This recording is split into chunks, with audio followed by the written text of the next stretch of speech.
and I'm just going to dive right in. So I'm going to make a radical statement from the start, and I'm going to say that I suggest that the most radical form of self-love, which you could substitute for self-care, self-growth, self-development, and self-help, should be, I'm going to use that should word, self-knowledge. And what do I mean by self-knowledge? So by self-knowledge, I mean things like, what is the self? What am I caring for or helping? How does it grow? How does it develop? What does it need in order to grow well? What is the goal or the ideal or the meaning or the purpose that we are seeking as a self? Because we all have the sense of selfhood, right?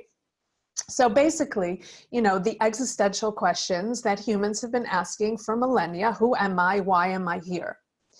So why am I suggesting that self-care or self-love take the form of being engaged in activities and programs and mentorships and communities that are focused on growing self-knowledge? Why am I suggesting that?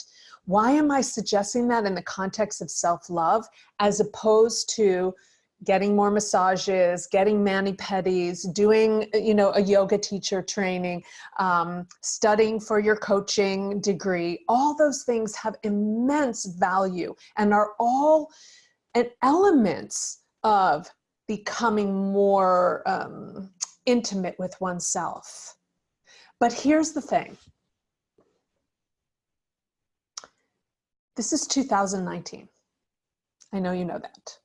We are at a moment in history when everything is changing so quickly, and complexity and uncertainty are the order of the day, my friends. This is the reality that we live in. We live in a really amazing time in human history, but very tumultuous, very chaotic, and very uncertain is really the best word. And so, taking into account the context of the world that we live in is the backdrop from which I'm suggesting that now is the time for us to kind of check in again on who are we and why are we here. So let me just mention a few of the important elements of the context within which we're going to explore self-growth or self-help or self-development, self-love. So first of all is globalization. Okay, we are exposed to other religions, other belief systems, other ways of relating, other genders, sexual orientations. We have so much available to us, unprecedented in human history. Never been like this before. It's very exciting and enticing and a bit overwhelming and confusing for some of us, like walking into a grocery store. Then there's capitalism, okay? We live in a capitalistic society, maybe not all of us, depending on where you're from, but in general, capitalism is the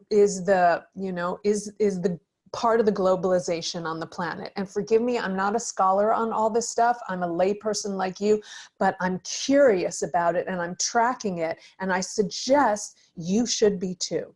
So capitalism is built on a fundamental principle that growth is better at all costs.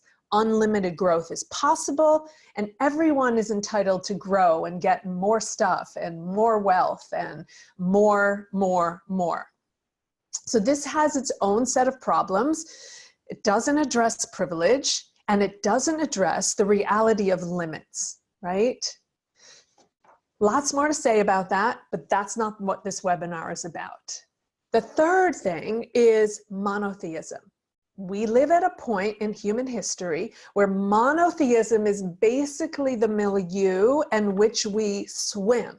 It's like unconscious to most of us. And there's certain challenges with that belief system. It's hierarchical, there's power over, tends to be patriarchal.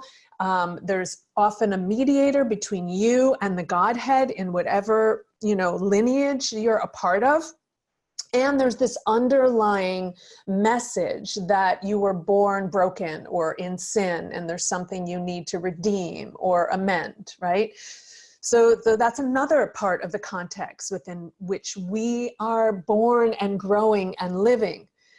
Then there's the whole quote unquote Eastern lineages that have found their way into the West, right? And part of the challenge in those lineages is their emphasis on no self and on abdicating the human realm, or we're all one is a common theme that's come from the East that's been misunderstood and misrepresented.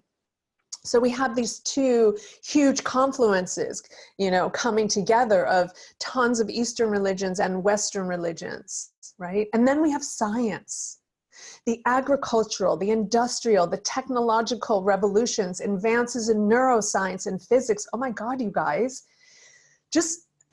I feel overwhelmed and almost exhausted just naming all of these elements of the times that we live in, let alone meeting them, inhabiting them, managing them, engaging with them. And then we have the population growth and climate change. No matter what your view on it is, we got a lot of people on this planet right now, and we got a lot of problems with our environment, okay? So, hello people.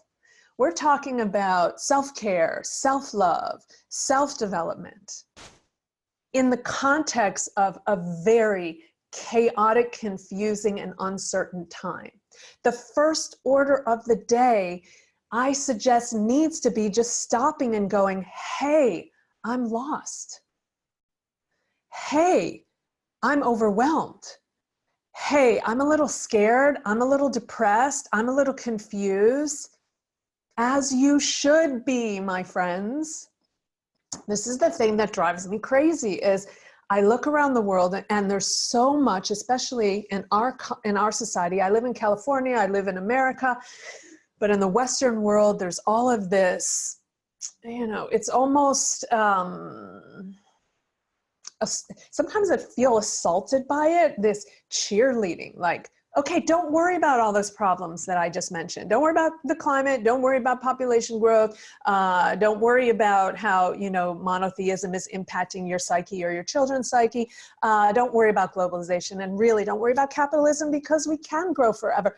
I mean, all of that, it drives me crazy that people are cheerleading on and saying, don't worry about it. We got it handled, right? Be hopeful, stay in school, do your push-ups. It's all going to be fine. Don't worry about it. Got you covered. We even have a president who is basically, that's what he's championing, right? We got this. We're fine. We're in control, right? We're in control. But what if we were all to just recognize for the moment we are in very uncertain times? We're lost as a species in a way. And that's okay. Not only is that okay, it's understandable and it's addressable, right? Did you ever hear that adage that, the foolish man who knows that he's foolish is no longer foolish but wise? So the person who is lost is no longer lost because they know exactly where they are, which is lost. So there's something really liberating and exciting about, and loving, about actually stopping and saying, okay, I'm lost. So this is my invitation for you personally and for us collectively to be willing to say we're lost. What if lost is exactly where we are supposed to be? We're in a huge transition moment in human history, and you, my friends, I'm imagining, are here because you as well are in a huge transition moment, or maybe not even a huge one, but a moment of uncertainty about which direction to go, or what self-help program to choose, or what job to take, or where to live, or how to orient yourself within the context that I just named. So it's almost like if the house is on fire and all of the self-help industry, or a lot of it, is focused on you being your best self while the house is burning down, I'm not saying don't take from those self-help tools. What I'm saying is understand the context within which you're going to choose from. So what you're going to choose for your self-love And why it matters is because you're recognizing that the house is on fire, and you're going to choose things that are going to help you deal with the house being on fire. And that's going to bring you the joy and the peace and the sense of value and worth and meaning that you're longing for personally. And it will feed and honor and support the collective. So let's take a look at this. Let me just explain to you briefly about how self-mastery can help you orient yourself in your lostness, or in the place where you find yourself right now in your exquisite human life. And I'll be taking questions shortly. So if you have any as they arise, you can put them in the chat. Okay, just make sure that's open. And just take a breath here for a moment, and welcome you all again. Take a drink of water. Calm my nervous system a little bit. I'm excited and nervous. So where we started was saying, okay, let's just create the context. Let's name the context within which we are seeking self-love or self-help or self-growth, personal growth. So let's just name that, and then orient our personal development within that context, which changes the face of the kind of personal work that we're going to choose to do. So what I suggest is for people who come to me and say, you know, how do I find my way in life? First thing I say is, okay, admit you're lost, then you're not lost anymore. And the second thing I say is, what do you do? What do you imagine you would do if you're in the forest and you find yourself lost? Okay, now here's the thing. You had a map to begin with. You had gear, you packed your gear, you were taking your hike, your wilderness hike in the forest. You were doing everything you were supposed to do. You're not doing anything wrong. You're not broken. There's nothing wrong with you. And you find yourself lost. Okay. The first thing you want to do is just sit down and name that you're lost. Go, okay, I'm lost. You pull out your map and you go, okay, how does my map match my environment? Let me look around. Let me see what's here. Let me see, oh, on the map it says I should be, there should be a forest right here, a grove of oak trees, but wow, I'm looking at a lake. I guess I must not be here. I guess I must be somewhere else. I actually guess I must be by this lake. And is this lake on the map? Oh no, it might not be on your map. But this is where you are. Okay, so the first thing we want to do, my friends, is we want to orient where we are. We want to honor the maps that we have and the gear that we have and everything it took to get us here, because we are ferocious and indomitable and creative and intelligent beings. And now we're going to sit down and go, hey, not sure where I am on the map, but I'm going to orient myself to this place right here, and I'm going to see if I can feed myself here and see what else is here and listen and watch the sky and track the sun and do all the things that you hopefully learned in your Girl Scouts or Boy Scouts. Did you know that girls can now join Boy Scouts? It's pretty cool. Okay, so in self-mastery, the way that we do that is we make a general map to help you orient yourself. Okay, and the map is divided into 3 essential realms. Okay, and it works like this. The first realm is the self. And the self is where you're going to locate your whole, this is the most crowded realm. You're gonna put all of your stuff, right? And your stuff is your ancestry, your history, your psychology, your desires, your longings, your shadow, your critical one, your judge. And in self-mastery, we actually make all those into individual selves and we put them in the realm of the self. Okay, then we pull out one very special self. And the reason we don't call them parts of you is because self-mastery is integrative. And I'll show you in a moment where we get to a more authentic, a coherent sense of self. But initially, we want to kind of break the whole thing up, right? And instead of, for example, to use the analogy of the forest, instead of saying, oh, there's a grove of oak trees, we're actually going to say there's one oak tree, there's one oak tree, there's one oak tree. And really put all of those aspects of ourselves as individual selves in the self realm. Then we're going to take one very special self and give her or him their own realm, and we're going to call it the witness or the observer. And here's where we get to take all the beautiful teachings from esoteric traditions in the West and many of the exoteric traditions in the East, and we're going to cultivate our capacity to just be aware. So again, the analogy of the forest, you're just going to sit and just observe what's around you. You're not going to make a story about it. You're not going to judge it. You're not going to start berating yourself for being lost. You're not going to start congratulating yourself for figuring out that you're lost.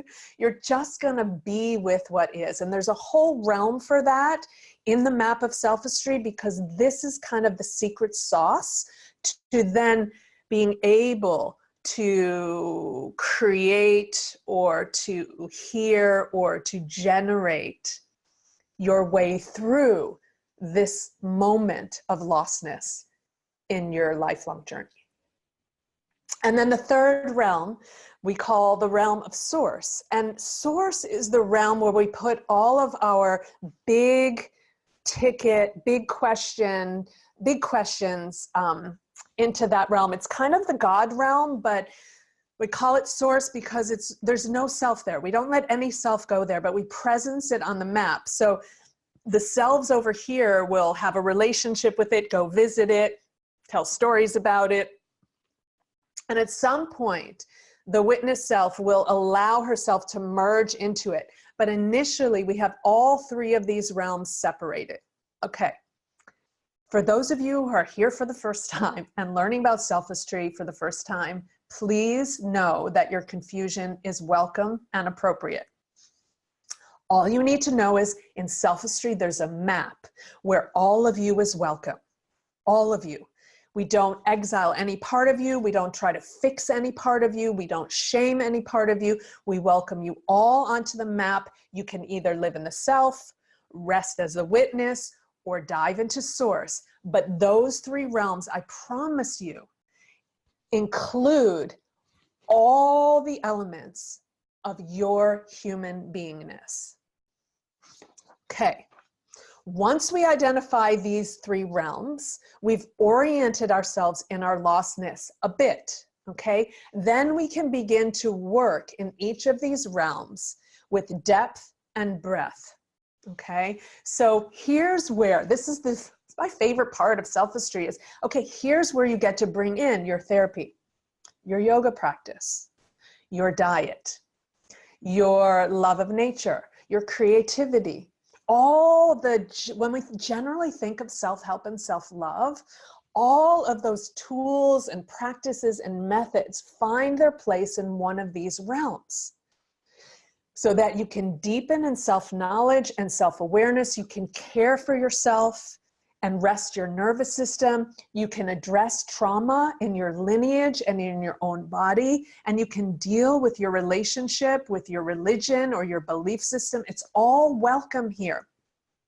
And what we do in Selfistry is then we begin to integrate them into a new you, so to speak, a more integrated you. And it's a you that sometimes we call the authentic self. But really, integration is the key word here. We map out our human beingness. We get to know ourselves deeply. And then we start making art out of ourselves. Selfistry is the artistry of the self. So here's why this approach is unique. Number one, there's a lot of self-help products and teachers out there, my friends. Many of you teach them, and many of them are magnificent, right? And there is a whole self-help industry out there that is totally built on taking your money and not helping you at all. This is the world we live in, which is why the context we created at the beginning of this talk is key. We must understand the world that we live in, the forest that we're lost in. There's a self-help industry that thrives on you never really helping yourself, but just being, dependent upon or addicted to the feeling of trying to help yourself. And we see this with other industries like pharmaceuticals and the food industry, right? Where there's so many choices and so many options, and many of them, again, not all of them, but many of them are only interested in keeping you dependent upon their product, promising you that they're going to help, promising they're going to get you to that authenticity or that best self or that perfect body or that calm center or that quiet mind, but don't deliver. And again, because of the context within which we live, the tendency is then to say, you're not trying hard enough.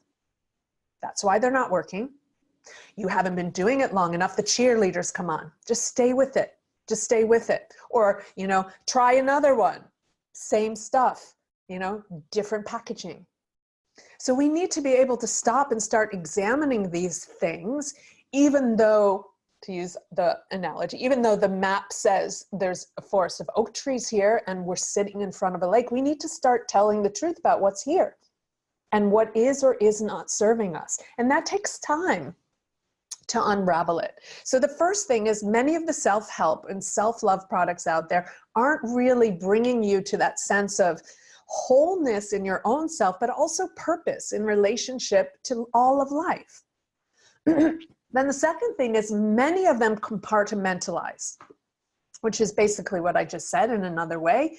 And many of them that are really helpful are helpful but compartmentalized. So for example, you'll do therapy, but then, you go to meditate and they don't kind of work well together, or you're going to yoga to quiet your mind, you think, but really you just want a tight butt. And that's why you're going to yoga. So should you go to the gym? They're very siloed or compartmentalized and specialized. And again, this can be of high value to you if you use them properly. So that's the second thing.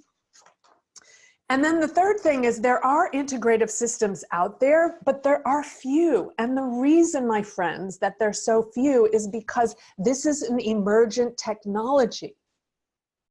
We are living at a time in human history where we're having to rewrite our stories, where we're having to regroup and reorient, because we're confronted with unprecedented challenges and uncertainties in our personal lives and in life in general. We cannot take that out of the equation.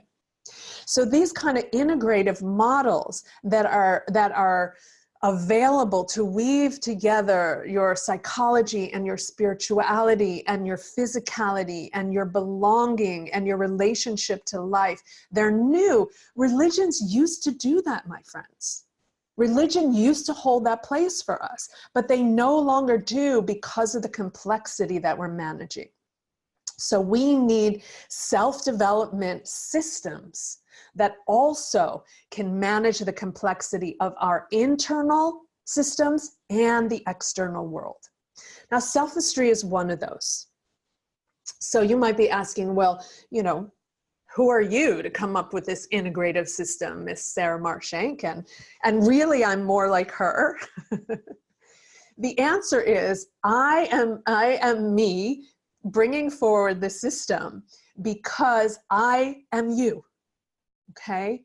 So in my 20s, I was lost, right? And again, I grew up in the same context. I was born in the same context as you, all of us, whether we're 20 or whether we're 80, right? Okay, now there's slight variations. If you're 20 or 30, you were actually born into even a more confusing soup than I was, right? So self-development and personal growth and self-love wasn't as much of a multi-billion-dollar industry when I was lost, when I realized I was lost. So I didn't have as much to choose from, which has pros and cons to it. But what I did in my 20s was I finally acknowledged that I was lost, okay? And you can read my story in my book, Being Selfish. It's a memoir, and you can get it through my website or at beingselfish.com if you want to know the details. In my 30s is when I was given the opportunity to sit down and recognize my lostness and sort myself out. I met a guy named Sam. He owned property out in nature. He was living like a monk. He gave me the opportunity to do exactly what I'm inviting you to do. I'm inviting you to do it with me, to stop, to sit down, to be quiet, to orient yourself where you are, what you got, and where you really want to be going, okay? Now, the thing about my time in retreat, those 10 years in retreat, was I very much went to the end of the spectrum of denying my humanity, of witnessing and connecting with Source, which is why those are two realms in selfistry, right? And I really let the realm of the self just sit and simmer. And because I wasn't integrating the totality of who I am, from my most, spiritual to my most material, and my unique human consciousness, because I wasn't integrating it, I wasn't whole, I wasn't complete. So after 10 years of really focusing on the witness and Source in the language of selfistry, I returned to life and sought to integrate those aspects of my human beingness with my selfhood, with my unique personality and life story. So I kind of spent my 40s doing that. And now I'm in my 50s, and my 50s is about helping others, guiding others, supporting others to take this journey without having to go into retreat for 10 years. So basically, my friends, we're lost. No, I don't want to say it that way. Let me say it this way. Selfistry is born out of my lostness, coming to terms with it, finding my way, and bringing my unique gift forward into the world, which is exactly what you all are doing and will continue to be doing, but just need some reorienting right now. Because that's what happens when we integrate all these aspects of ourselves into the context of the world in which we belong and live in. Our superpowers come through, right? Our gifts come through. Our natural, unique offering into the world comes all by itself. Mine happens to be in the form of selfistry. My character, you could say, my uniqueness, my archetype, my foundation is an educator. It's what I studied in school. It's what I played when I was 6 years old. I didn't play house, I played teacher. And you will find yours. And the coolest thing about this, from my perspective and working with people now for years, so I've been working with this and developing the system, and I'm constantly tweaking it, and you will offer your wisdom into it that might inform how we name these realms and how we weave them together. The thing that I discover over and over is that the message that we're getting, that in order to be whole or happy, we need to look a certain way, or have a certain amount of money, or, have a certain relationship, or have a certain experience, or, fill in the blank. Just look through your Instagram feed or your Facebook feed or out in the world. Is so demoralizing and so untrue and so harmful to our human beingness.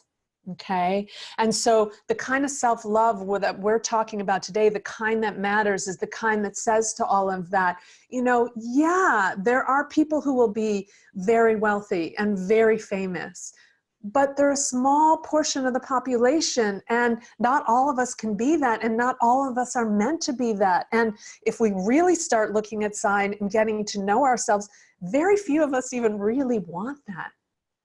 Right? Very few of us really even want that. When we take the time to know ourselves, what we discover is most of us just want to be ourselves in the most magnificent way, and be engaged in life, and be engaged in the wonder of life, and help people, and play, and build cool shit, and do cool things. I don't know. I watched the Grammys the other night. I don't know that those people have any really better or happier or more fulfilling life than I do. Just saying. And that's one of the things we get to really identify and explore and unpack. So that's what gives me the credibility. But here's the thing.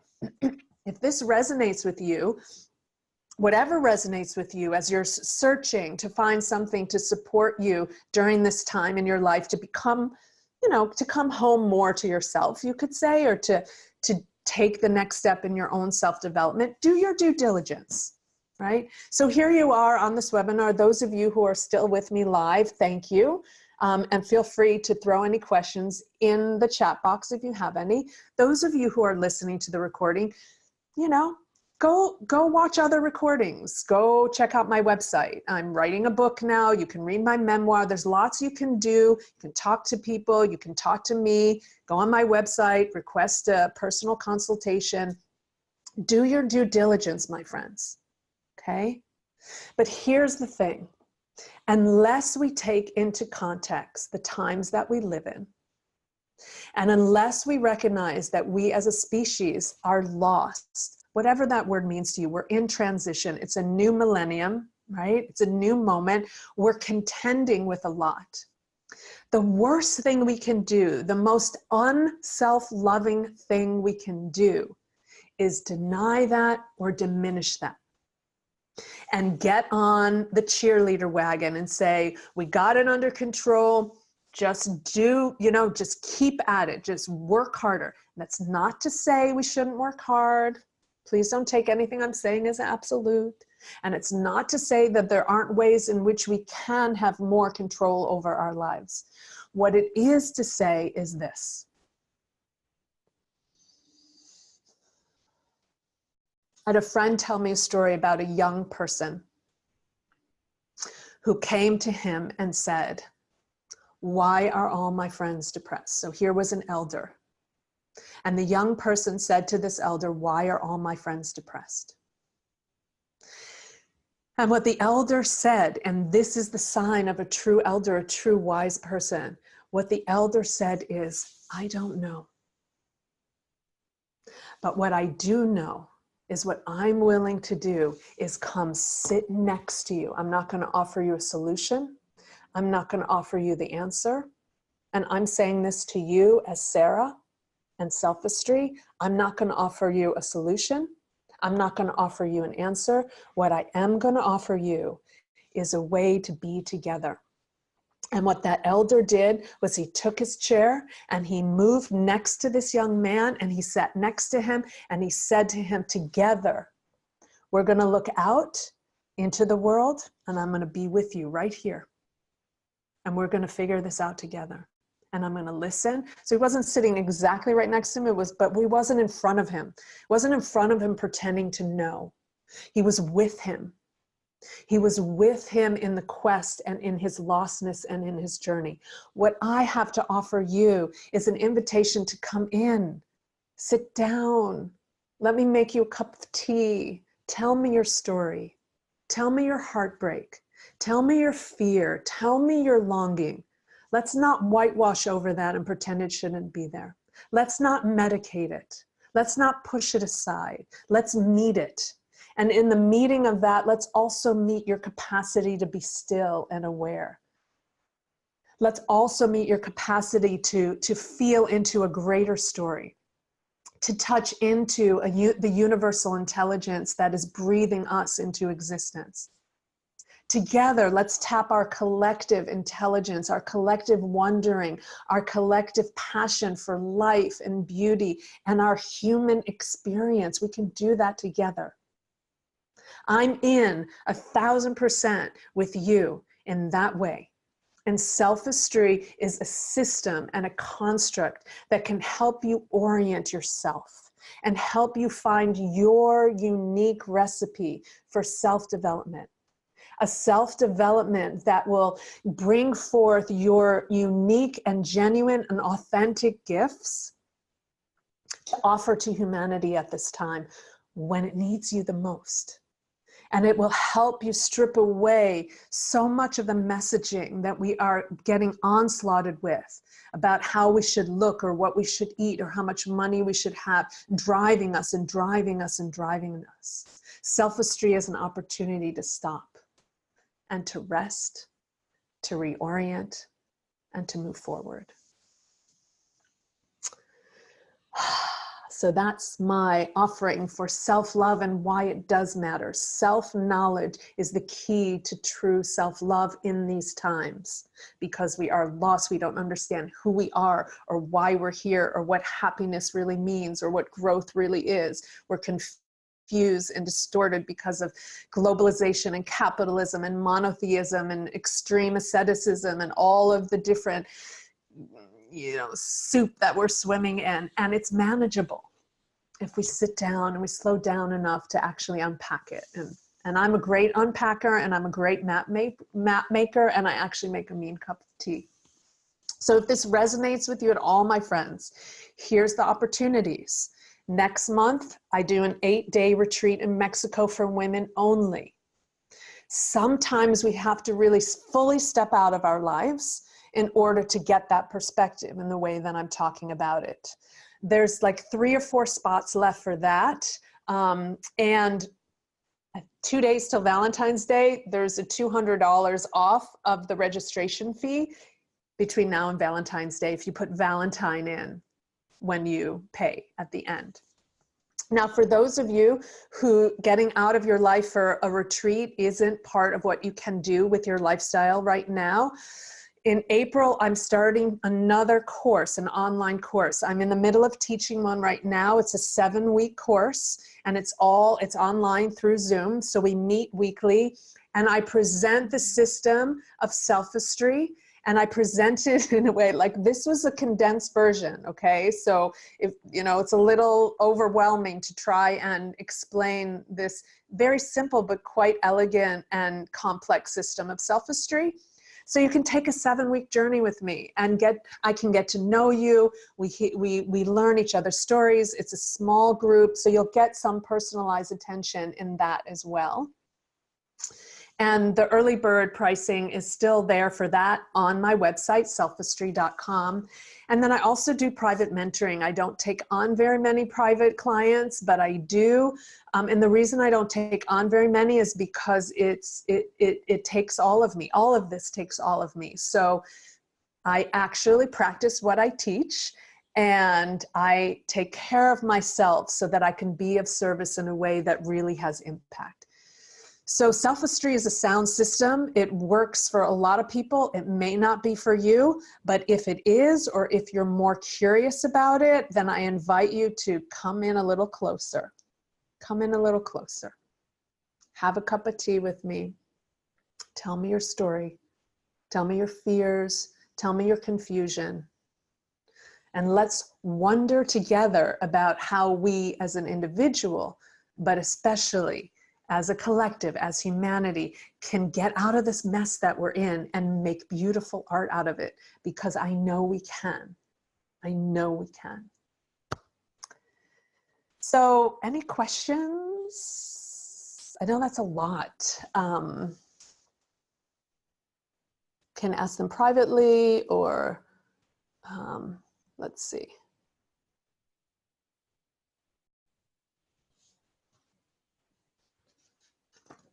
I'm just gonna scan my notes here for a second to see if there's anything else.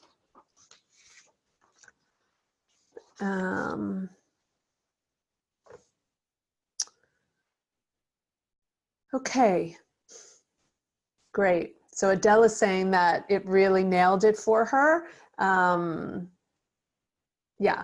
So the system of self-esteem came through. She's telling me, she is a student of mine, and she is telling me it was kind of clear what I just said. So that feels really good. So I think I'm going to end here. My commitment was to 45 minutes. So I'd like to just end here and end with an invitation to love yourself. An invitation to love yourself so much and so well, and know that you matter and what you're bringing forward into the world is important. by being willing to take the time to know yourself more deeply, to know yourself in a way that will serve you to grow yourself, to meet the complexity of these times and be of service to the world in change, the world in flux. So I look forward to meeting you again in some form. Again, selfistry.com. And I look forward to hearing from you and spending time with you. Okay, thanks for coming today, everyone. Big blessings on the rest of your night. Heba, sleep well. And I'll see you again soon. Lots of love.